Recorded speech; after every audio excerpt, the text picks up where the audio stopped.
Welcome to our channel. Today we how to restore noise from Teams calls using iZotope RX, full guide step by step clearly. Open iZotope RX on your computer. Import the audio file from your Teams call that requires noise restoration.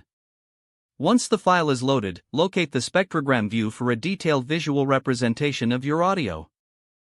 Identify the areas in the spectrogram that contain unwanted noise. Use the selection tool to highlight these noisy sections.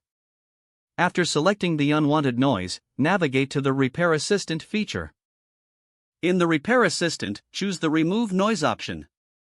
Adjust the strength slider to control how much noise reduction you want to apply. Preview the changes to ensure the audio quality is improving. If satisfied, click on the Render button to process the noise reduction.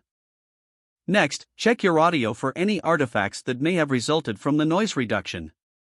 If present, use the Spectral Repair tool to address these artifacts.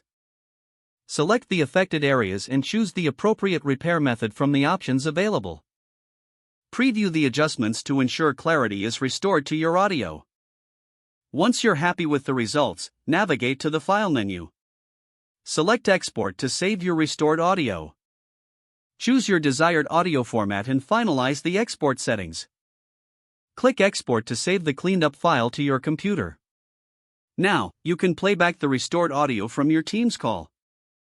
You have successfully restored the noise from your Teams calls using iZotope RX.